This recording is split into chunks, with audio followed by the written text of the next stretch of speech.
ӯ ба ман гуфт ки биё ҳамин 12-13 видеои туро ман 100 000 рубл мехарам, яъне ба ту 100 000 рубл метиҳам ва дар 12 видеоат маро реклама кун. мо ки дидем таҳу болояшро ки безеб буд корҳояш, аз ӯ мо ба қавли отказ кардем, мо ӯро рад кардем. Ин тақрибан 1-1.5 сол пеш буд, вақтое ки ҳеҷ кас ӯро намешинохт, вале мо ҳамон вақт шинохтаву аз баҳри пулашам гузаштем, аз баҳри худашам гузаштем.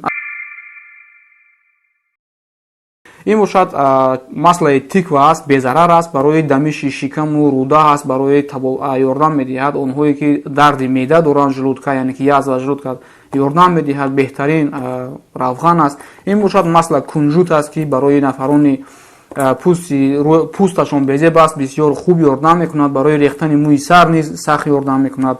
Ин бошад Epimedium Neopasta, ки аз Турсия оварда мешавад, дар ин бачаҳо оригиналаш ҳаст.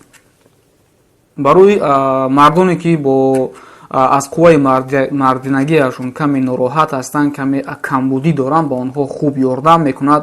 барои занҳо низ фоида дорад. Занҳое ки бинобар сабаби бемор будани маткаашон намешаванд ҳомиладор, яъне ки ягон камбудиҳо ҳаст дар занонагиашон, ин сахт фоидаҳои худро мерасонад. дар омода бихонед дар интернет. ин бошад Samyunvan, ки аз Индонезия оварда мешавад, барои иштиҳоро овардан ва барои хуб ҳазм намудани хӯрок ба шумо ёрдам медиҳад, ки метавонед зуд вазн бигиред. Бисёр бачаҳое ки ба машқ сару кор доранд, мехоҳанд масса бигиранд, аз ин бисёртар истифода мебаранд.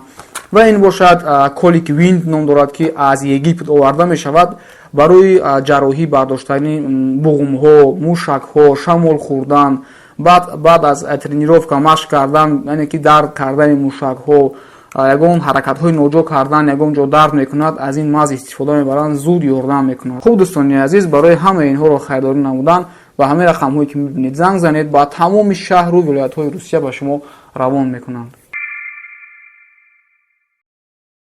ассалому алайкум дӯстони азиз, ин шабакаи Голос Мигранта мебошад ва ман Ҳабибулло Қурбонов бо шумо ҳастам.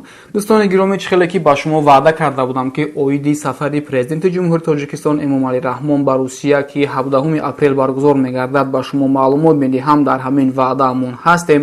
имрӯз 16 апрел аст ва президенти ҷумҳурии Тоҷикистон ба Русия сафар карданд, омаданд. ин шом бо муҳоҷирони тоҷик, бо тоҷикони муқимии Русия, бо намояндагони тоҷикон дар Русия, бо диаспораҳо вохӯрӣ гузарониданд ва пагоҳ бошад бо президенти Федератсияи Русия вохӯриҳо гузаронида мешавад. дар ин сафар шумораи зиёди шартномаҳо бояд ба имзо берасад, ки яке аз асоситаринашон ин масъалаи муҳоҷирон аст, ки якчанд пешниҳодҳо аз ҷониби Тоҷикистон шуда буд. аввал соли гузашта пешниҳод шуда буд, ки регистратсияи 3 моҳаро 6 моҳа бикунанд. баъдан пешниҳод шуд, ки аз тарафи сафири Тоҷикистон дар Русия Имомуддин Сатторов пешниҳод шуда буд, ки амин муҳоҷироне ки дар худи Русия қарор доранд ва ҳуҷҷатҳояшон нодуруст аст, барои легализоват кардани ҳаминҳо як барнома ташкил карда шавад, мисли соли 2017, то ки муҳоҷирон омада дар шуъбаҳои пулис ҳуҷҷатҳои худро қонунӣ бикунанд ва тавонанд ки рафта патент кунанд, то қонунӣ кор бикунанд. боз пешниҳод шудагӣ буд, ки тоҷиконе ки бо зану фарзандҳояшон аз Тоҷикистон мебиёянд ба Русия, занҳояшон аслан дар хона мешинанд, ягон кор намекунанд, фақат хӯрок мепазанд ба шавҳарашон, либосҳоро мешӯянд, кӯдакҳоро нигоҳ мекунанд. ақаллан ягон барномае ҷорӣ карда шавад, ки ҳамин занҳо патент накунанд, онҳо ку ягон ҷо кор намекунанд. ҳамин хел не. ҳамчунин пешниҳодҳо ҳам шудагӣ буд. боз дигар пешниҳод шудагӣ буд ба наздикӣ аз тарафи Қоҳир Расулзода, ки патентро нархашро арзонтар кунанд барои муҳоҷирони мо, шарту шароити муҳоҷиронро бояд камтар осонтар кунанд. акнун пагоҳ рӯзи 17 апрел вохӯрии президентҳои ҷумҳурии Тоҷикистон ва Федератсияи Русия баргузор мегардад. мо умедвор ҳастем, ки дар ин ҷо муҳоҷирони моро шумораи зиёдашонро, ки запрет доранд, запрет выезд доранд, онҳоро авф мекунанд ва чизи дигаре ки бояд бишавад, мо мунтазир ҳастем, ин ҳам сабуктар кардани шарту шароити муҳоҷироне ки дар Русия ҳастанд, фаъолият мекунанд, ба ин ҳам бояд назар карда шавад, ягон сабукие пешниҳод карда бишавад. ман умедвор ҳастам ва боварӣ дорам, ки муҳоҷирони моро авф мекунанд, чунки дар соли 2018 дар Русия яъне ки натиҷа барорӣ карданд ки аз соли 2000 то 2018 дар давоми ҳамин 18 сол рекорд шуд ҳамин соли 2018 ки дар Русия муҳоҷир кам даромад. Нисбати соли 2017 4% кам даромад ва муҳоҷироне ки аз Русия баромаданд нисбати соли 2017 16%-ро ташкил карданд. ин бисёртар буданд муҳоҷирони Узбекистон ва муҳоҷирони Украина, ки барои муҳоҷирони Узбекистон боз шуд дари Корея, ки бисёриҳояшон ба Корея сафар карданд. Мисли ки мо меоем дар Русия кор мекунем, муҳоҷирони Узбекистон метавонанд ки рафта дар Корея кор кунанд. Бисёри онҳо ҳатто ба Америка ҳам мераванд. аз ҳамин хотир бисёри онҳо ба он тараф рафтанд ва Русия муҳоҷирони кориро аз даст дод ва украинҳо бошанд ба тарафи Амрико, ба тарафи Аврупо ба онҳо ҳам роҳ кушода шуд. онҳо бошад он тараф рафтанд ва бисёрашон аз Русия баромаданд. аз ҳамин хотир дар Русия ҳоло аз муҳоҷирони кори танқисӣ мекашанд. чӣ гуфтам, рекорд шуд дар соли 2018 аз 2000 то 2018 ягон бор ин хел шудагӣ набуд. яъне ки даромадани муҳоҷирон 4% кам шуд ва баромаданашон бошад нисбати солҳои гузашта 16% кам шуд.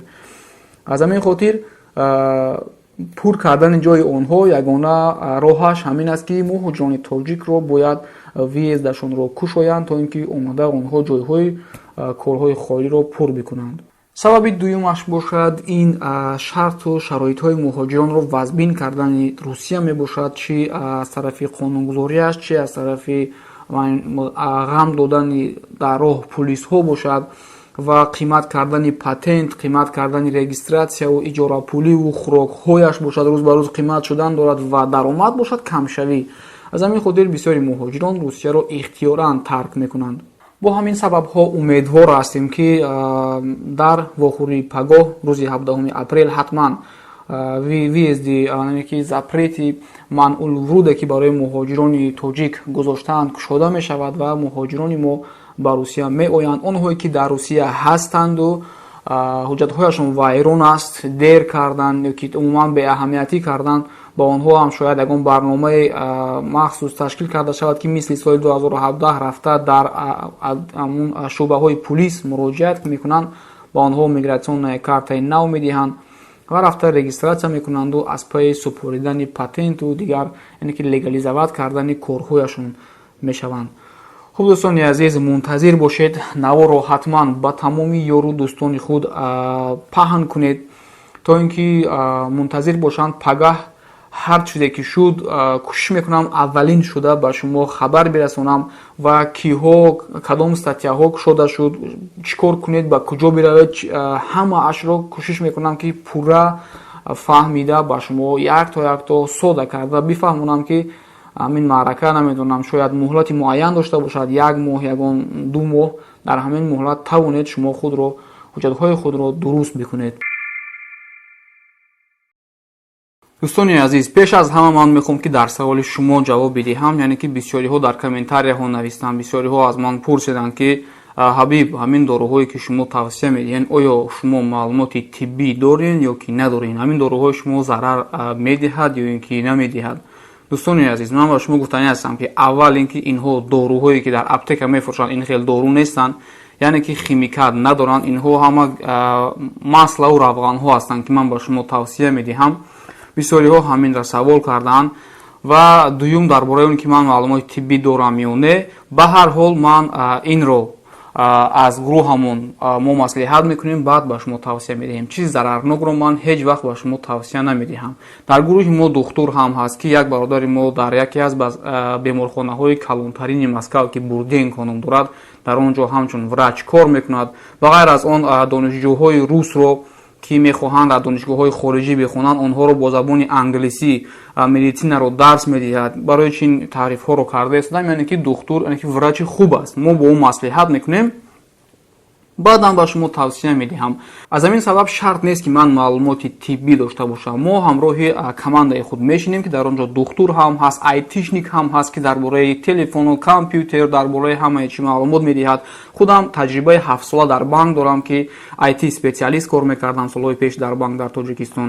хулоса командаи мо калон аст. мо дар бораи ҳар як чиз нишаста аввал суҳбат мекунем, баъд ҳал мекунем ки оё тавсия бидиҳем, реклама кунем ё ки накунем. Барои мисол ба шумо мегӯям ки ман агар танҳо барои кисаи худам кор мекардам, ба шумо як мисол меорам ки ҳамон ширкати Osio Express аст ки ҳамаро кидат кардагӣ буд, ба қавли русӣ гӯем, ба ман пешниҳод кард ки ту дар як моҳ чанд видео мекунӣ? Ман гуфтам ки тақрибан 12-13 видео мекунам. Ӯ ба ман гуфт ки биё ҳамин 12-13 видеои туро ман 100 000 рубл мехарам, яъне ба ту 100 000 рубл метиҳам ва дар 12 видеоат маро реклама кун. Мо ки дидем таҳу болояшро ки безеб буд корҳояш, аз ӯ мо ба қавли отказ кардем, моро рад кардем. Ин тақрибан 1-1.5 сол пеш буд. вақтое ки ҳеҷ кас ӯро намешинохт, вале мо ҳамон вақт шинохтаву аз баҳри пулашам гузаштем, аз баҳри худашам гузаштем. аз ҳамин хотир мо чизе ки ба шумо тавсия медиҳем ин бошад, маслаи тиква аст, безарар аст, барои дамиши шикаму рӯда аст, барои ёрдам медиҳад онҳое ки дарди меъда доранд, желудка, яъне ки язва желудка ёрдам медиҳад, беҳтарин равған аст. Ин бошад масла кунжут аст ки барои нафарони пӯсташон безеб аст, бисёр хуб ёрдам мекунад, барои рехтани мӯи сар низ сахт ёрдам мекунад. ин бошад Epimedium Pasta ки аз Турсия оварда мешавад, дар ин бачаҳо оригиналаш ҳаст. барои мардоне ки бо аз қувваи мардинагиашон каме нороҳат ҳастанд, каме камбудӣ доранд, ба онҳо хуб ёрдам мекунад ва ҳатто нафароне ки манам баҳор шудааст мехоҳанд ки машқ кунанд, тренировка кунанд, ин ба онҳо як қувваи изофагӣ медиҳад ки аз чанд намуди алафҳо иборат аст. Метавонед дар борааш бихонед, дар интернет, дар Google нависед польза Epimedium Pasta, баъд бубинед ки чӣ хел фоидаҳо дорад. Барои занҳо низ фоида дорад. Занҳое ки бинобар сабаби бемор будани маткаашон намешаванд ҳомиладор, яъне ки ягон камбудиҳо ҳаст дар занонагиашон, ин сахт фоидаҳои худро мерасонад. дар омода бихонед дар интернет. ин бошад Samyungan ки аз Индонезия оварда мешавад, барои иштиҳоро овардан ва барои хуб ҳазм намудани хӯрок ба шумо ёрдам медиҳад ки метавонед зуд вазн бигиред. Бисёр бачаҳое ки ба машқ сару кор доранд мехоҳанд масса бигиранд, аз ин бисёртар истифода мебаранд. ва ин бошад Colic Wind ном дорад ки аз Египет оварда мешавад, барои ҷарроҳӣ бардоштани буғумҳо, мушакҳо, шамол хӯрдан, баъд аз тренировка машқ кардан, яъне ки дард кардани мушакҳо, ягон ҳаракатҳои ноҷо кардан, ягон ҷо дард мекунад, аз ин мағз истифода мебаранд, зуд ёрдам мекунад. бубахшед ки рекламаро дароз кардам, барое ки зарур будам ки ба ҳамаи шумо пурра бифаҳмонам ки ман аз кадом сабаб шуморо ҳамин чизҳоро тавсия медиҳам. хуб дӯстони азиз, барои ҳамаи инҳоро хайрдорӣ намудан ба ҳамаи рақамҳое ки мебинед занг занед, ба тамоми шаҳру вилоятҳои Русия ба шумо равон мекунанд.